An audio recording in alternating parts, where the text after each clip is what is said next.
কোরিয়ানদের যেরকম কাঁচের মতো স্কিন হয় সেই রকম স্কিন পেতে চাও তাহলে ভিডিওটা পুরো দেখো তোমরা। কেন কি আজকে যে ফেস প্যাকটা মাখবো সেই ফেস প্যাকটায় তোমাদের ত্বক উজ্জ্বল হওয়ার সাথে সাথে ফর্সা হবেই, পুরো কোরিয়ানদের মতো। এছাড়াও আমাদের বলিরেখা দূর হবে আর আমাদের স্কিনটা সবসময় হাইড্রেট করে রাখবে। হ্যাঁ, আজকের মাস্কটা তৈরি করতে মাত্র আমাদের তিনটে মেন উপাদান লাগবে। আর দেখতেই পাচ্ছ এখানে চাল লাগবে। চাল তো সবার বাড়িতেই থাকে। আর এখানে আমি যে চাল খাই সেই চালই নিয়েছি, মানে সেদ্ধ চাল। এই সেদ্ধ চাল 7 চামচ এখানে নিয়ে নিলাম। আর এখানে মেন উপাদান আরেকটি লাগবে, সেটি হলো আমন্ড বাদাম। আর এখানে আমি 7টি আমন্ড বাদাম নিয়ে নিয়েছি। আমন্ড বাদাম মুখে মাখার সাথে সাথে আমরা যদি প্রতিদিন এটা খাই আমাদের স্কিন আর চুলের জন্য খুবই উপকারী। এবার এই চাল আর আমন্ড বাদামকে আমাদের 6 ঘন্টা জলে ভিজিয়ে রাখতে হবে। জলে কিভাবে ভেজাবো সেটা দেখে নিই। এখানে আমি 6 ঘন্টা আগে আরেকটা বাটিতে ভিজিয়ে রেখেছি। আর এখানে আমি কাঁচের বাটি ইউজ করছি।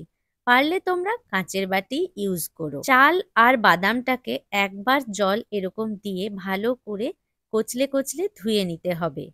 আর সেই ধোয়া জলটা এরকম ভাবে ফেলে দিতে হবে। আরও একবার পরিষ্কার জল এতে দিয়ে আমরা 6 ঘন্টা ভিজিয়ে রাখবো।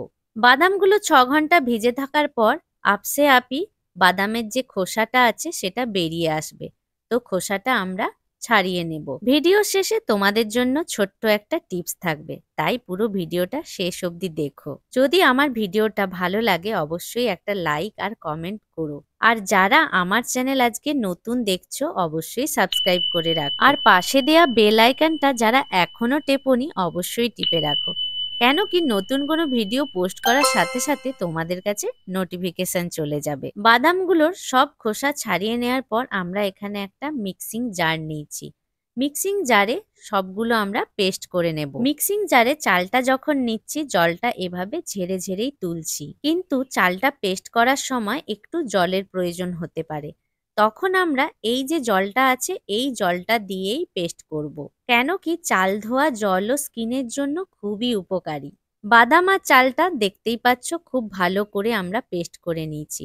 একটু মোলায়েম ভাবেই পেস্ট করার চেষ্টা করো। এবার এখানে আমি একটা আটা চালুনি নিয়েছি। আটা চালুনির উপরে পুরো পেস্টটা ঢেলে আমরা ভালো করে ছেঁকে নেব। যেহেতু চাল আর বাদাম একটু মোটা মোটা ব্যাপার থাকবে, তো আমাদের একটু এরকম ভাবে চেপে চেপে করে নিতে হবে। চালুনিতে ছাঁকার পরে উপরে দেখবে একটা মোটা অংশ রয়ে গেল, সেটা আর ছাঁকাই যাচ্ছে না। সেই অংশটাকে আমরা আলাদা একটা বাটিতে স্টোর করে রেখে দেব। সেটা তোমরা পরে হাতে পায়ে সব জায়গায় লাগিয়ে নিতে পারো। চাল আর আমন্ড বাদাম আমাদের স্কিনের জন্য খুবই উপকারী। প্রথমে তোমাদেরকে চাল সম্বন্ধে একটু বলে দিই। চাল আমাদের ত্বককে প্রচুর উজ্জ্বল করে আর ত্বকে যে লাল ভাব থাকে সেটাকেও কমায়। আমাদের যে ওপেন পোরসের সমস্যা থাকে সেটাও টাইট করে আর স্কিনকে ভীষণ হাইড্রেট রাখে। এমনকি ফাইন লাইন, রিঙ্কেল যেগুলো এসে যায়, যাদের বলিরেখার সমস্যা আছে তাদের চাল মাখাটা খুবই জরুরি। স্কিনের টেক্সচার খুব ভালো করে আর সান ড্যামেজ থেকে আমাদের রক্ষা করে স্কিনকে। আর জানো তো অ্যাকনে, ব্লেমিসেস এইসবও কমায়। আর বিশেষ করে যাদের একটু অয়েলি স্কিন তাদের এক্সেস যে অয়েলটা সেটাকেও কন্ট্রোল করে এই চাল। যাদের প্রচুর মেচেতের দাগ হয়ে যায় সেই সব জিনিসগুলোকেও কমাতে সাহায্য করে এই চাল।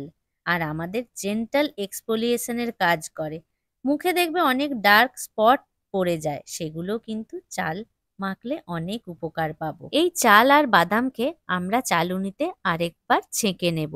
কেন কি আমি চাইছি না বাদাম বা চালের মোটা অংশটা থাকুক, একদম মোলায়েম একটা পেস্ট আমরা তৈরি করে নেব। তবে আরেকবার ছেঁকে নেওয়ার পরে খুব একটা মোটা দানা কিন্তু ছিল না, অল্প অল্প মোটা দানাটা ছিল। তো চালুনির উপরে যে অংশটা ছিল সেটা সেই বাটিটায় আবার রেখে দিলাম। আমি এখানে একটা জিনিস স্কিপ করে গেছি। আমি গাছের অ্যালোভেরা নিয়েছিলাম, যেটা মিক্সিতে পেস্ট করার সময় 2 চামচ দিয়ে দিয়েছিলাম। যদি তোমাদের গাছের অ্যালোভেরা না সহ্য হয় তাহলে তোমরা পেস্টটা তৈরি করে নেওয়ার পর এইরকম ক্রিম অ্যালোভেরা এতে 2 চামচ দিয়ে দিই। এবার এখানে আমি গোলাপ জল নেব। গোলাপ জলটা 2 চামচ নিয়ে নিয়েছি।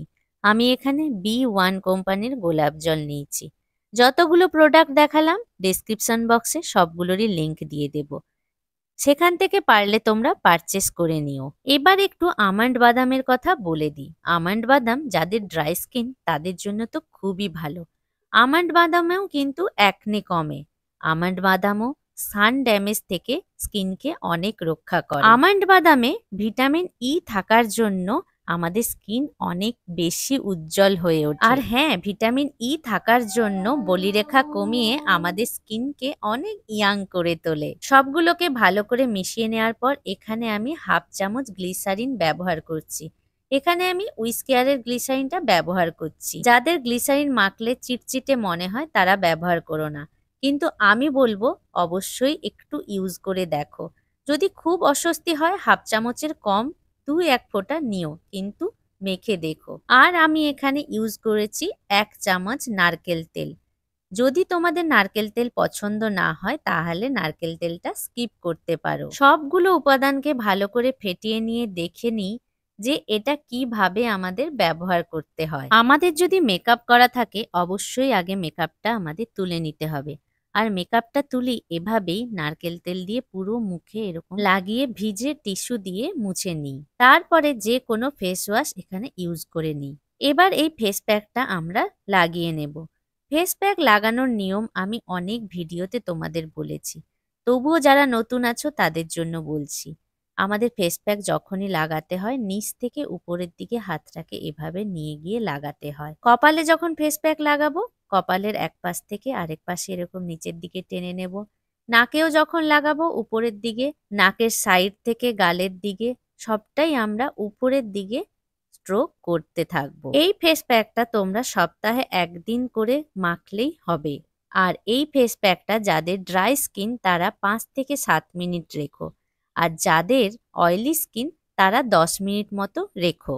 আমরা গলাতেও যখন লাগাবো গলাতে নিচ থেকে উপরের দিকে প্যাকটা লাগিয়ে নেব। আর প্যাকটা যখন লাগাবো এরকম মোটা একটা লেয়ারই মাখবো, বেশি পাতলা যেন না প্যাকটা হয়ে যায়। প্রথমেই বলেছিলাম তোমাদের জন্য শেষে একটা টিপস দেব। তো আজকের টিপস হলো আমরা যখনই প্যাক তুলবো 2 হাত এভাবে ভিজিয়ে জলকে এরকম ভাবে ড্যাব ড্যাব প্রথমে করে নিতে হবে। যদি প্রথমে ভিজে হাত এরকম ভাবে না নিই প্যাকের উপরে তাহলে স্কিনের উপরে আমাদের টান পড়বে, এতে হিতে বিপরীত হতে পারে। এরপর খুবই হালকা হাতে মাসাজ করে নেব।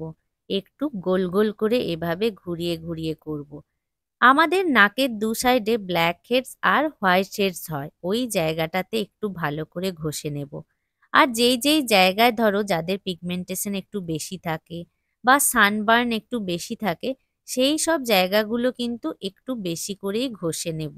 2-3 মিনিট ঘষার পরে হাতটা আবার জলে চুবিয়ে আবারও আমরা কিন্তু এভাবে হালকা মাসাজ করে নেব। খুবই কম কিন্তু মাসাজটা করতে হবে, বেশিক্ষণ ধরে করো না। বেশিক্ষণ স্কিনের উপর রগড়ারগড়ি করলে হিতে বিপরীত হতে পারে। মুখটা ধুয়ে আসার পরে দেখতে পাচ্ছ আমার স্কিনটা কতটা গ্লো করছে। এরপরে আমরা যে কোনো টোনার এভাবে লাগিয়ে নেব। তোমরা যদি পারো গোলাপ জলও এখানে লাগাতে পারো। যদি তোমরা এটা দিনের বেলায় করো তাহলে সানস্ক্রিন এরপরে মেখো। আর আমি এটা রাত্রিবেলায় করেছিলাম, তাই রাত্রে যে ক্রিমটা আমি ব্যবহার করি সেটাই এখানে মেখে নিলাম। আমরা প্রতিদিনই একটা স্কিন কেয়ার করি, তার সাথে সপ্তাহে 1 দিন যে কোনো একটা প্যাক লাগালে আমাদের স্কিন অনেক উজ্জ্বল আর অনেক ভালো হয়ে উঠবে। তাই তোমাদেরকে বলি সপ্তাহে 1 দিন অন্তত একটা প্যাক মেখো। ক্রিমটা ভালো করে হালকা হাতে পুরো মুখে মাসাজ করে নেব। প্যাক লাগানোর পর আর ক্রিম লাগানোর পরে আমার স্কিনটা দেখতে পাচ্ছ কতটা উজ্জ্বল হয়ে উঠেছে। তো আজকের ভিডিওটা কেমন লাগলো অবশ্যই কমেন্ট সেকশনে জানিও।